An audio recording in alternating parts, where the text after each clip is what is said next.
right, if you could open your Bibles up to anywhere.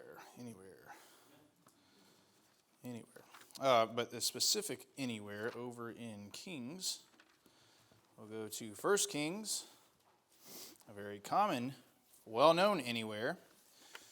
That is 1 Kings chapter number, we'll start probably 18, end up at 19, and then we'll go from there. 1 Kings chapter number 18. Let's see, we've probably had this. Go ahead and stand for the reading of the Word of God.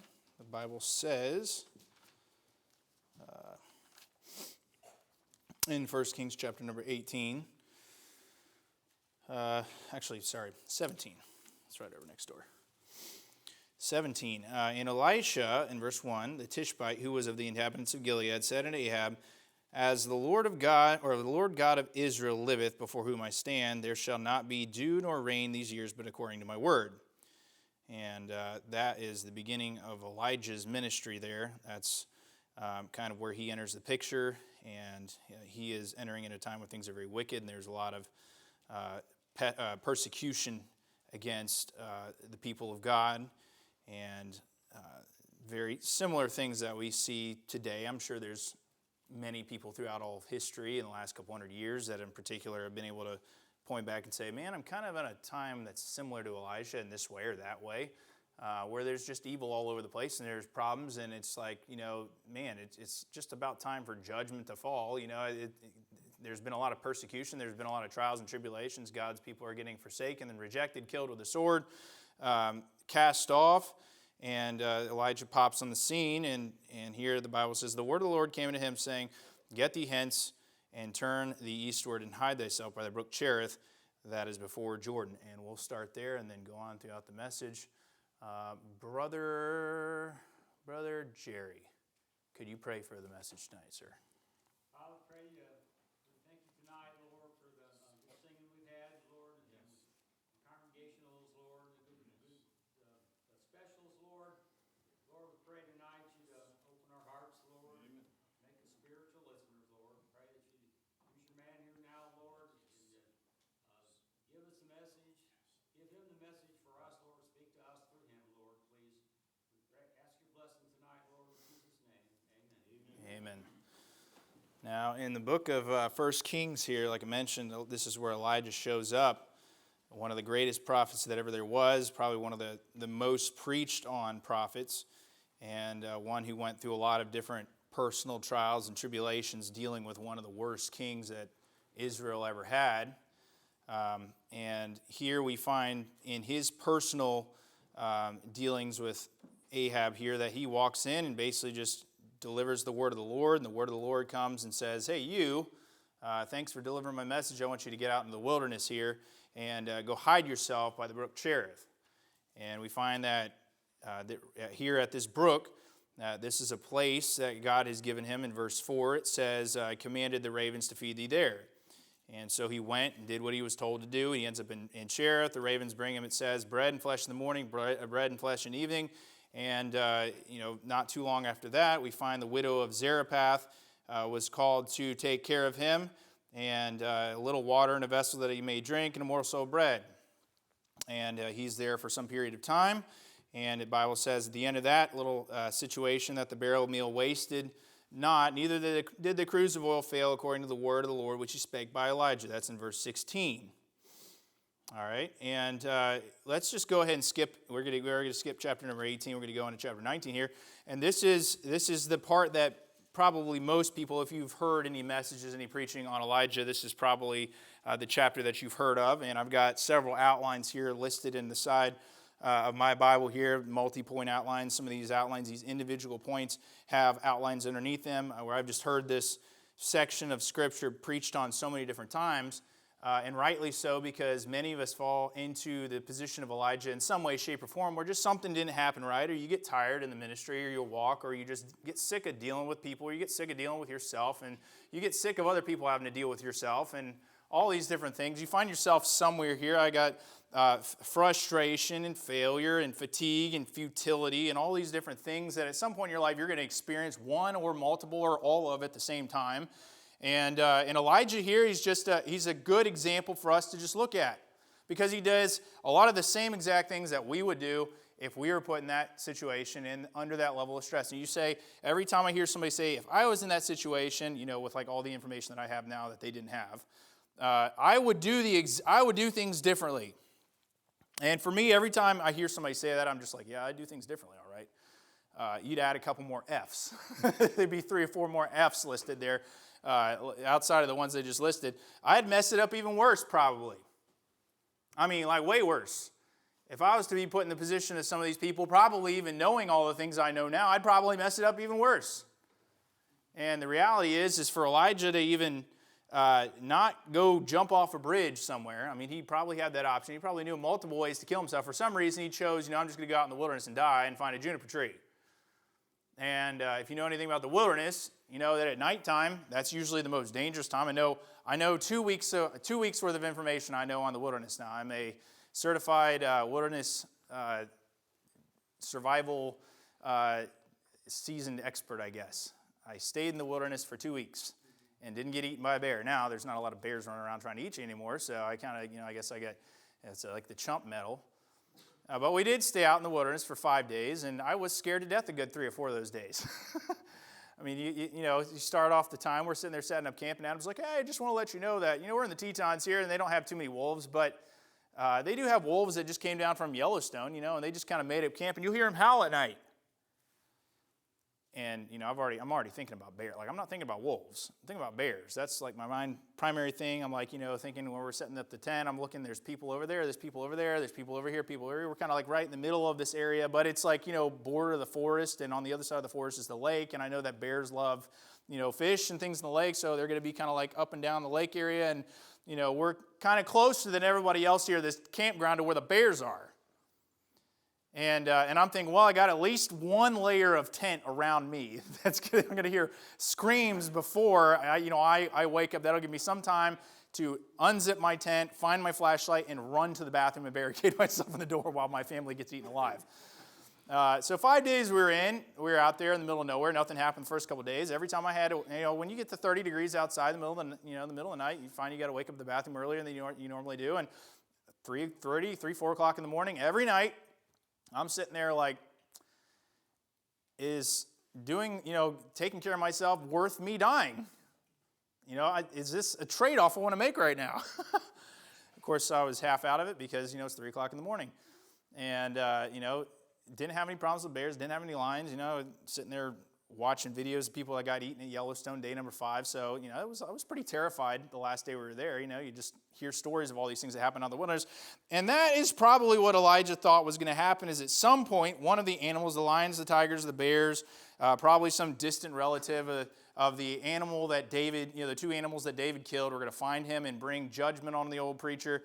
And this, oh yeah, that stinking Israelite David, yeah, he tore the mouth off my great grandfather. I'm going to get that preacher. We're going to pay him back now. It's judgment time, preacher.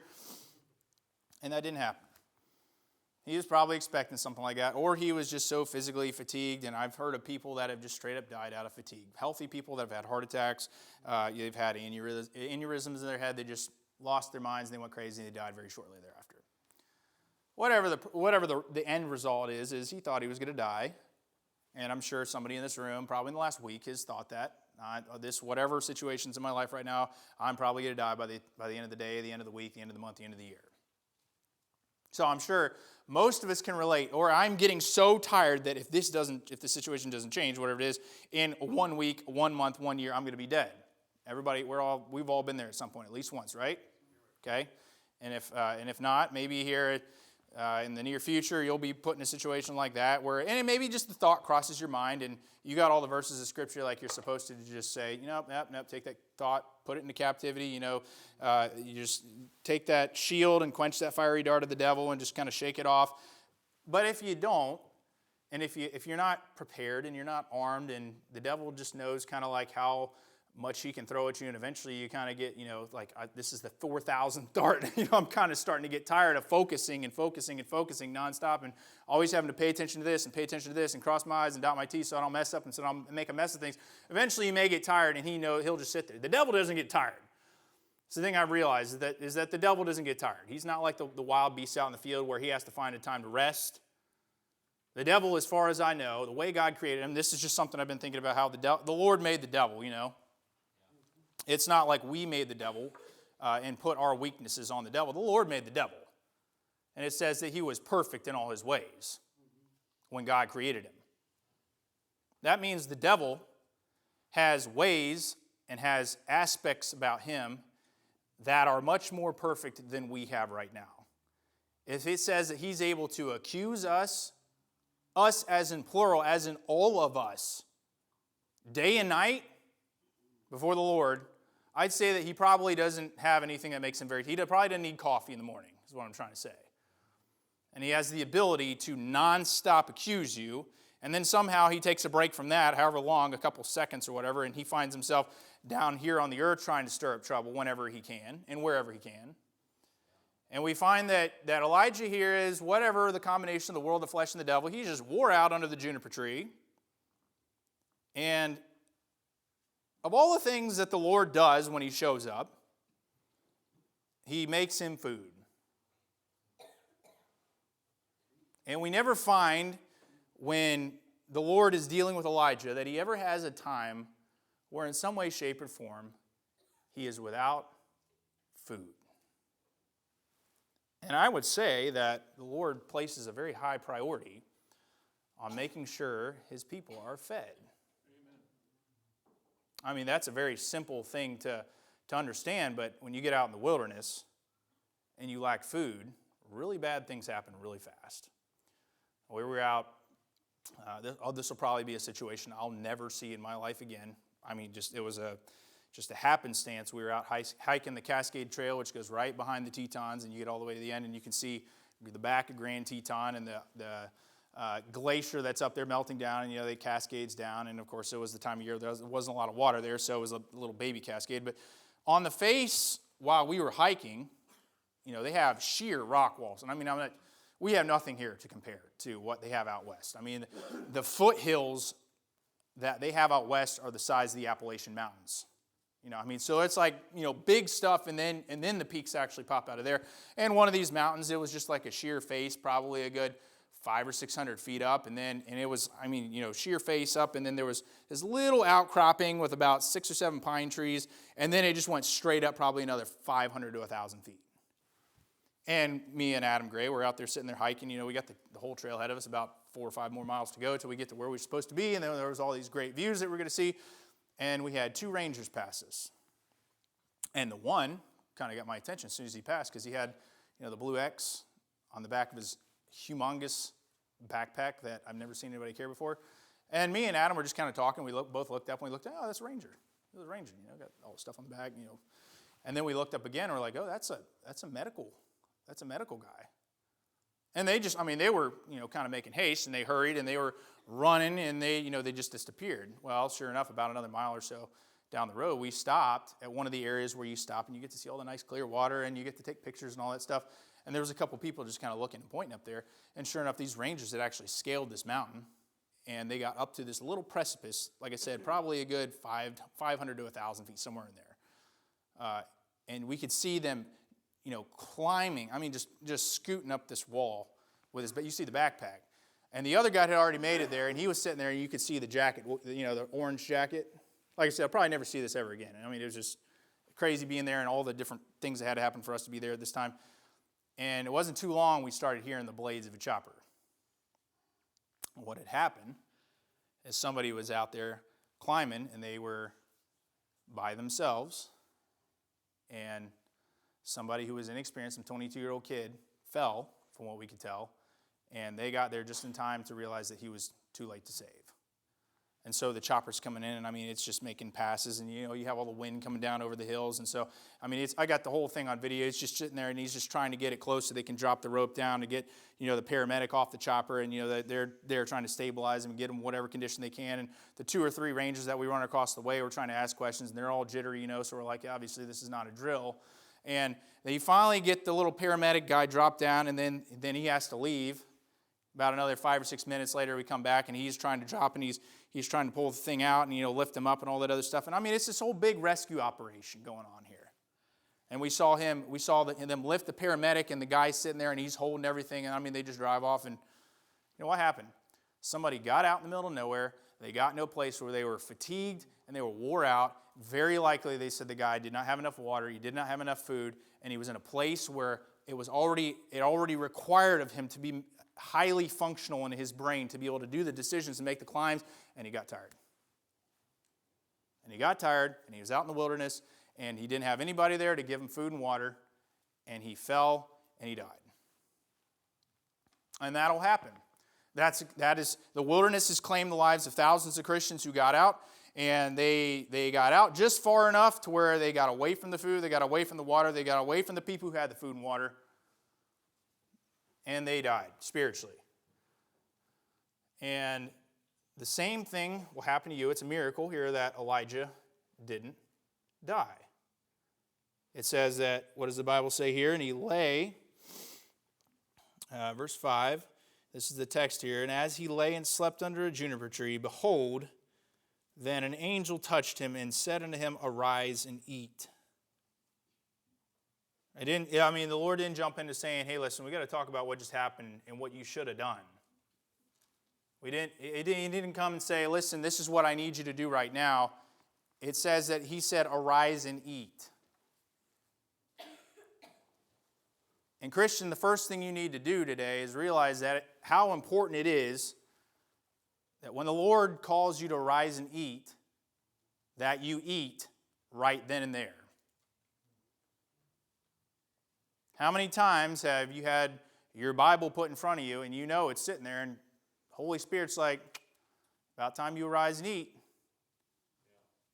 1 day goes by, and 2 days go by, and 3 days go by, and 5 days go by.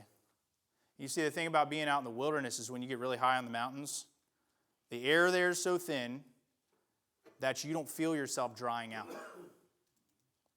Biggest danger that happens, as a matter of fact, a month before we were there, Sandra said, when we heard about the situation, she looked up. There was a father and son who went out and died because they dehydrated. Same area. And they got out there, and you don't realize all the extra stuff your body goes through when you get in a high mountainous climate. And we always hear about, man, I want a mountaintop experience. I want a mountaintop experience. Listen, I'll be straight with you. It's just from thinking about mountains and being in mountains for 2 weeks. A mountaintop experience is way more dangerous than a valley experience, in my opinion. I had a picture that I saw. Somebody went and took one of those drone shots, They were at a peak of the 4th highest mountain in the world. I mean, literally the peak. Like a lot of peaks you can't get to. You get to a certain point and you're like 85, 90% of the way there, and they call it the peak. It's the highest point you can get, and it's literally impossible. Like you have to climb up an area where you're going to have to go through, and you'll create an avalanche. Like you physically can't get any higher than that, and you've reached the peak, and they got the little, like we saw multiple times, the little pin there, the Geological Survey, that's the highest point right there. These people were at the 4th highest peak in the world, and the drone's showing Everest in the background.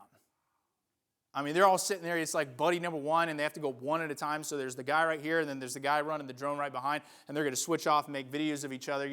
When you get up there, you realize how barren and dangerous it is up there.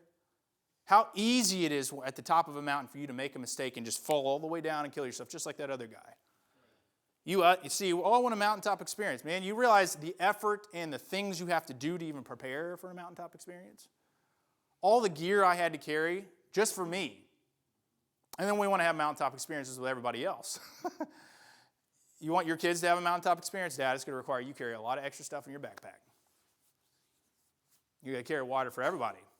You got to carry food for everybody. You got to figure out a way to jam it all in there, and then you got to condition that body to be able to what? Carry all that extra weight up a mountain. You get to the top of the mountain, you realize how dangerous it is and how scary it is and how few people there are, and there's nobody up there who can help you, save one. That's what I thought about. I was like, man, you know what? You go to a valley, everybody talks bad about valleys. There's water in valleys. Yeah, there's some animals, and there's bears. The most dangerous animals we had to deal with were up in the mountains. They weren't in the valleys, they were in the mountains. That's where they hide. That's where the bears were. That's where the moose were. I got a video of Alex and Bella. I mean, they're standing right here. I got a video right here, and there was a moose where Brother Tim was. Fortunately on a rock, so if the thing went crazy, it's like he got to jump really high to get us. But moose, bear, those things all hide up in the mountains. Why? Because they are a lot better at surviving than the idiot people who decide to walk up there. And they're good. They're adapted to it. The devil, you realize how well the devil is adapted to living on the mountains? It says that he was in the mountain of God. The Lord created him so perfect, he was the most fearful being that was ever created. God never took that away from him.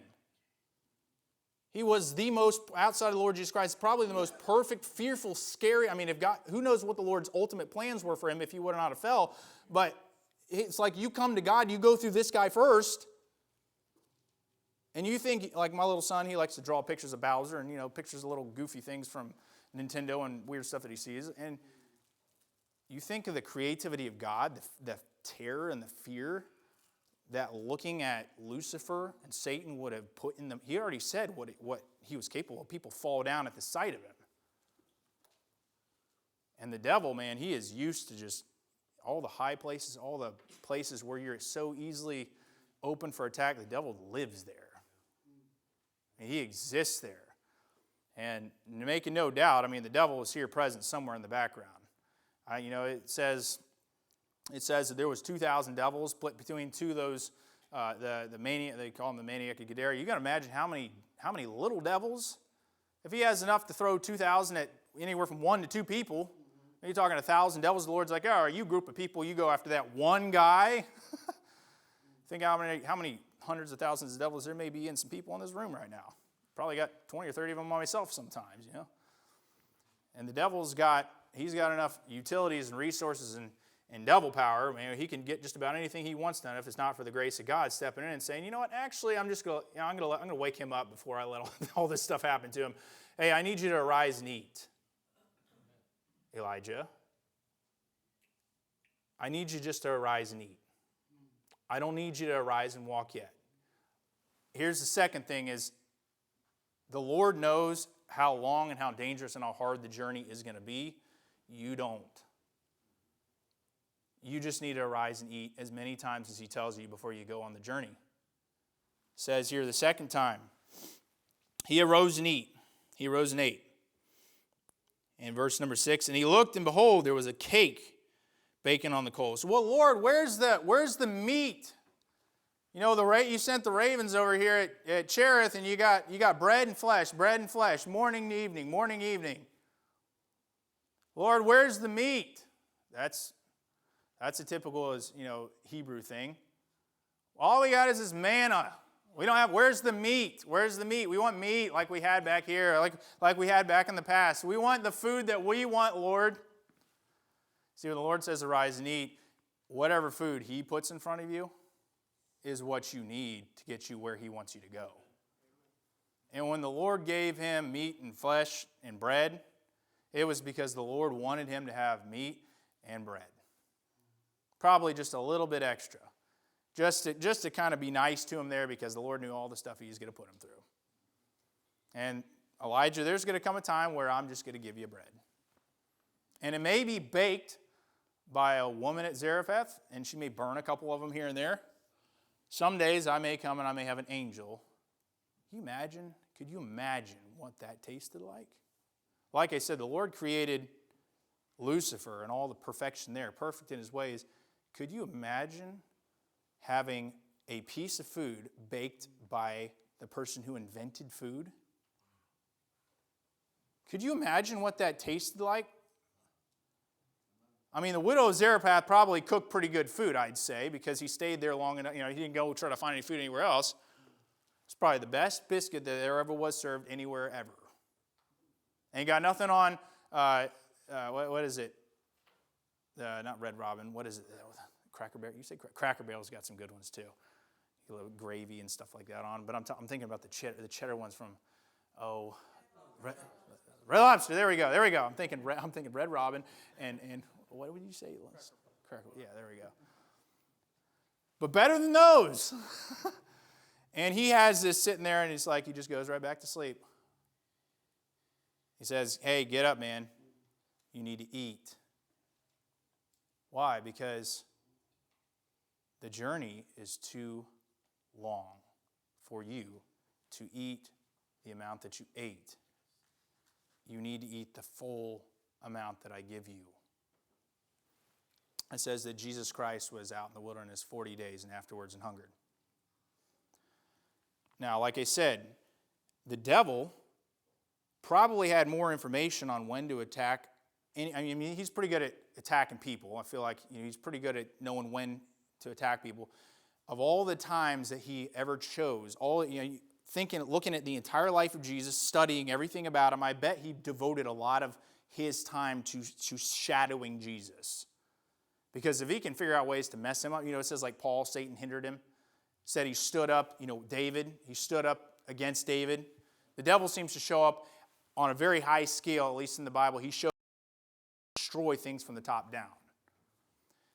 And the time when the Lord was attacked, the single time that we see the devil making an intentional approach on the Lord Jesus Christ, it was after he had been famished for 40 days.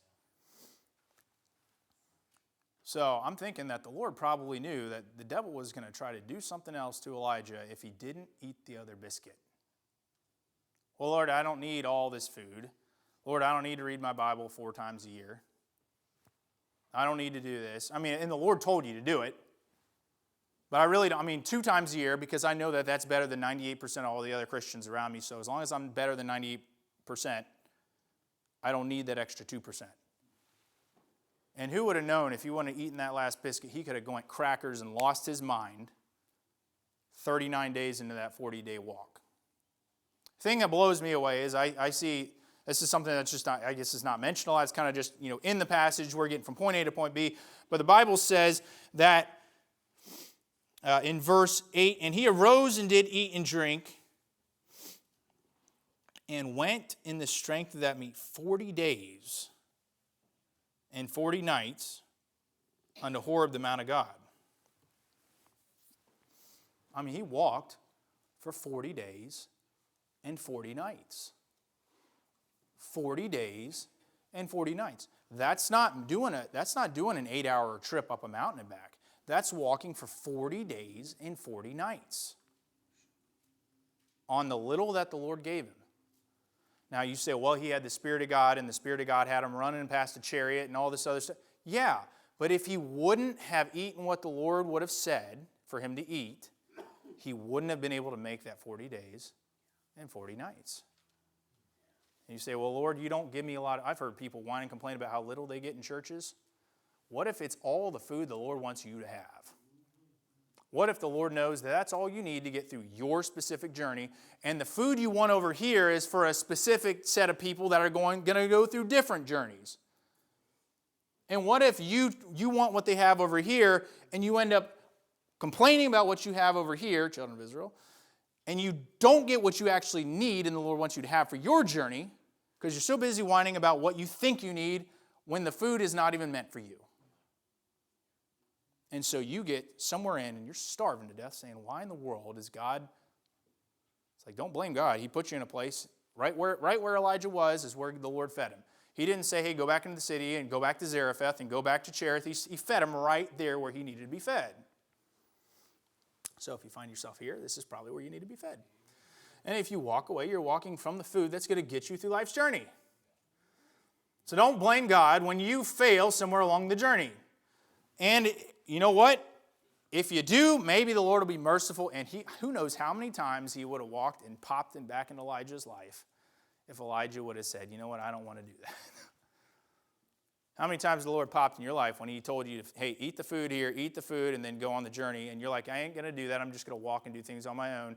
And how many times does he pop back in your life somewhere else, and he's like, hey, now that you're about to die, it says he was sleeping here, so he wasn't completely there yet. This is probably more of a mental thing than anything else. But now that you're physically about to die because you didn't do anything I told you to do the last 10 years, are you ready to eat now? Are you ready to start eating now? I'm not going to force feed you. I'm not going to stuff you full of food. See, when somebody gets in a position where they're in a trauma or shock situation, Jake will probably know a little bit more about this than anybody else. Medical condition, the people in the Holocaust, think of them when they're literally emaciated and starving, the Baden corridor, when you can't feed somebody any more than they're able to take in. And when the reason you can't eat so much food is because your stomach has shriveled up Because the stomach, the more food you get in it, it's a muscle, but it'll increase. Well, God, I want all this stuff. I want you to show me all this stuff. I want you to do all this stuff for me. And he's like, man, I'd love to put stuff in you, but the mechanism, the spiritual mechanism that you have to receive it isn't even big enough to hold it, and you would throw it up. So what they would have to do when those various groups of people in war times, and they've been without food for basically years, is they'd have to give you tiny spoonfuls of soup at a time. That's all they could take. And it would take sometimes months of them feeding them soup and a little bit of chicken here and a little bit of soup and some rice and chicken and soup and rice. And eventually your stomach kind of expands. You get to the point where you can actually digest things and you get back to kind of where you're supposed to be and they can start feeding you real food. The Lord didn't lay out a big 58-course meal for him. Why? Because he wouldn't have probably been able to deal with it. He just needed whatever little bit the Lord had for him to get to the next point. And that's what church is here for. That's why we come to church every week and every day we can. Is because the devil is out there with all the perfect resources that he has. As far as I know, God did not change the ability of those angels, or he did not change the ability of the devil to cause destruction. He just gave us the ability to be able to resist that and to call on him for help when we need it in present time of trouble. And when the Lord comes down and he gives you an opportunity to eat, even though it may be in an impossible situation. See, this is what I know, is that the Lord oftentimes comes in the hardest situations, and that's when you get the best tasting food. And the meal that you remember, I'm sure he remembered the meals at Cherith, and I'm sure he remembered the meals at the widow's house. But man, Lord, when I was that close to dying, I remember when you came and cooked for me personally. And it says that he went on his way. Same bad attitude. Same problems in his head. Got 40 days, and he was sitting there thinking about everything he had to go through, thinking he had the same complaint when he got to where he was. But God gave him what he needed to get to the next point where he dealt with him again. Well, Lord, I want you to deal with me right now. Well, maybe he did deal with you, and he gave you food to get 4 or 5 years down the road when he actually solves the problem and answers it. Or he gives you another change of direction. But if you're not going to eat what he gives you now, you won't survive long enough to get there. And see, I don't know about you, but I've been in church a long time, and it was good to see Davey back. I've seen him a couple times. There's been several people that have come through the doors of this church that were here 5, 10, 11, 12 years ago. They came in for just a little bit, and then something happened. They just went out, and they came back in. I remember Dad talking about Pastor Siler, the story he talked about, where he's like, you just go and sit somewhere, and people they'll come and they'll go, but eventually if they know where you're at, when they need help, this is going to be the place they'll come and they'll find you. I mean, when people need help and they need food, is there going to be a bakery at Anchor Baptist Church? I mean, is there going to be a place where people can come when they really, really need it, and they need God to come through and step through a person and feed them to get them through the next day? Because the times we're about to go through, they're just going to get harder and harder and harder. It's just like walking up a mountain. It's not so much that the mountain may not always get harder. It's just the fact that you're constantly going uphill and there's no breaks sometimes. The biggest issue we had was there was like this initial 1,000, 1,500 foot escalation. You went from the lake 1,500 feet up. I mean, it's just like but that wasn't so bad, actually. It wasn't so bad. It was the next 5 or 6 miles where it was like that.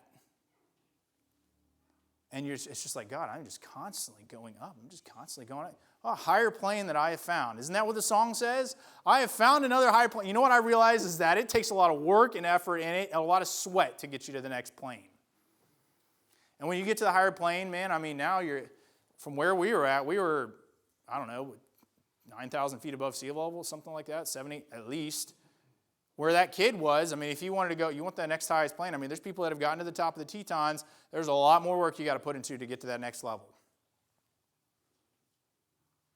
You got to be prepared for that.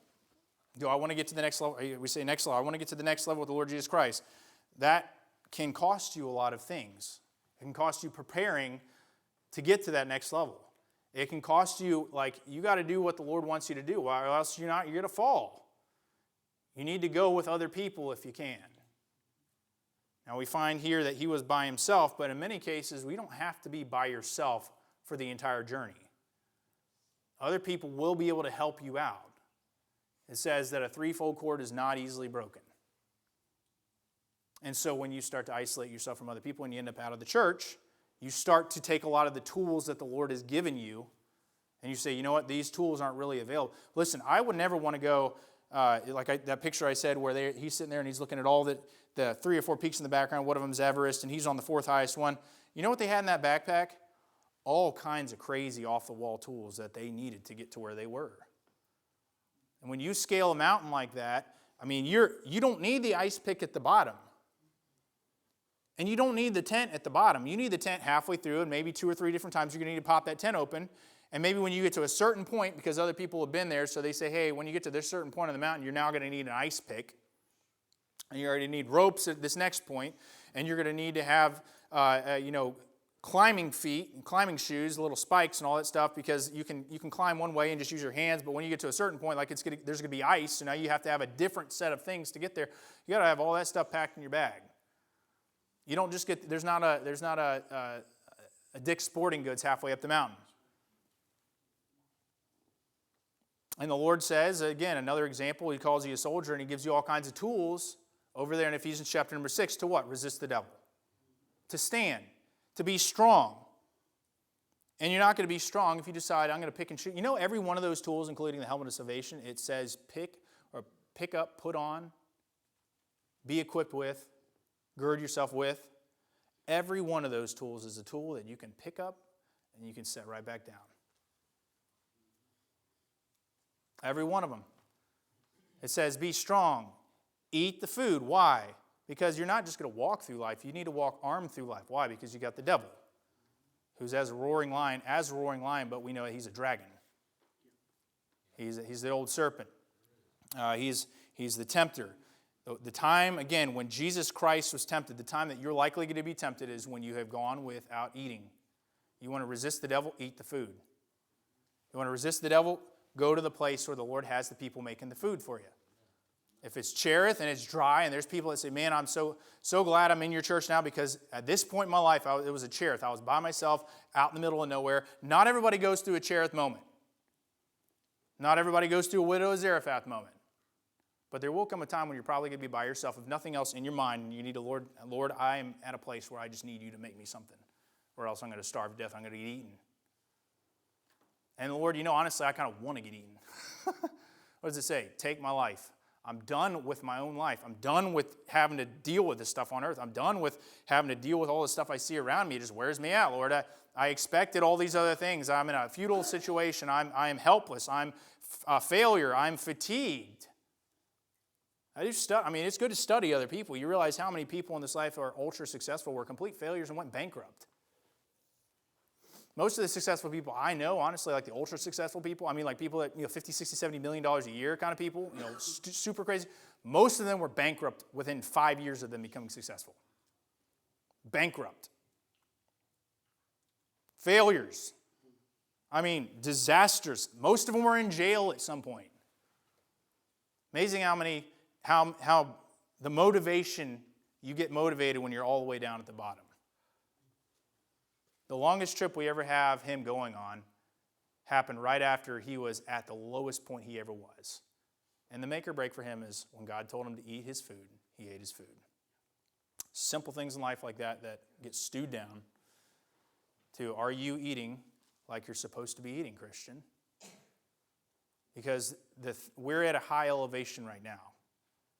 And when you're at a high elevation, the environment by itself, by definition, saps more of your strength. Just being at a higher elevation saps more of your strength. There's fewer places to get water at a higher elevation. There's more animals. The animals are more dangerous. There's more exposure to the elements. There's more work. All kinds of things like that happen at a high elevation. The question is, are you starving? Are you hungry? You may not know that. Like I said, a lot of people, they don't know that, hey, I'm about to pass out from heat exhaustion because I've been basically sweating all my water off for the last 5 or 6 hours into this hike, and I wasn't prepared and I didn't bring enough water. You know, there's other people there. You know what those rangers were? Those rangers were people that were medically trained to identify on that specific mountain problems that people face on that specific mountain, people that some of those people had never seen a mountain before until they showed up for their trip. You ever find yourself on a mountain, like a spiritual mountain, you like get, or a hill, maybe even a hill somewhere, like Lord, I'm not on a mountain yet, but I'm on at least a foothill. There may be challenges that you face there that other people have. They live on that hill. You know, there's some people that, spiritually speaking, live on hills and mountains. They've existed there. Maybe think of people that were raised in church, and it's just like multiple generations. They all, everybody did right along the way. It's like you were just kind of like almost born on the mountain. You know, you go over to like Scotland, and there's just like, this dude out there with sheep, and he's just been living out in the middle of nowhere. And you're like, why would you want to live out here? He's like, hey, laddie, I've just been raised here. That's where I was born, When those people say, hey, man, you look like you're thirsty, it's because they've seen 75 other people just like you, and they've got 6 stories of people who didn't listen. And when somebody says, hey, man, you look thirsty. Hey, you kind of look hungry, man. Yeah, I am. It's been a hot minute since I've had a good meal.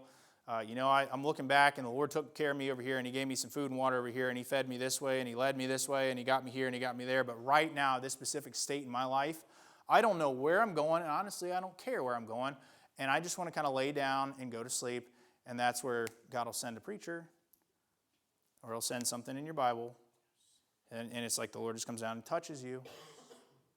When everybody else will look at you from a physical standpoint and say, that is the point where the Lord should walk away from you. Like right there is where the Lord should just walk away from you. That's when the Lord actually physically stepped in and said, hey, you need to eat. Just eat, please. That's all I need you to do. Yeah, I know the journey's long. I know the way is long. The way's going to be hard. But right now, why don't you just go ahead and eat, Elijah? And it says that he ate and he went in the strength 40 days and 40 nights. I want to get to the next point in my life. I don't know how long, how far. I have 40 days, 40 nights, 4 minutes. Sometimes it feels like the stretches can be long. Sometimes it feels like certain stretches can be short. But I just want to get to the next point in my spiritual life. I want to survive out in the wilderness that we live in, the sinful wilderness that we live in the United States in 2023. I want to get to the next state, the next phase, the next destination. And I want the Lord, when I get to a point where I am unable to feed myself, or I am tired or weary or whatever, and I'm just not thinking about it, I want the Lord to come down and touch me and give me what I need and send me on my way, so that way I can get to the next step. So when He has something down the road, it's like the Lord sitting there right outside the cave, just as just sitting there twiddling His thumbs. And here comes Elijah walking in. He's like, man, I'm really glad you ate those little biscuits that I gave you, because we wouldn't be having this conversation if you would have disobeyed what I told you. And I would have had to get up and tell the Samaritan guy over here to go get his donkey and go over and find you in the middle of the wayside somewhere and load you up and take you over and drop you in an inn. So just a little bit of help out of the Bible tonight, out of a passage that we all know like the back of our hands. That there can be points in life when the most important thing in this story is that Elijah just kept eating. And that food will get you places that all kinds of other help that you think you may need won't get you. So, all right.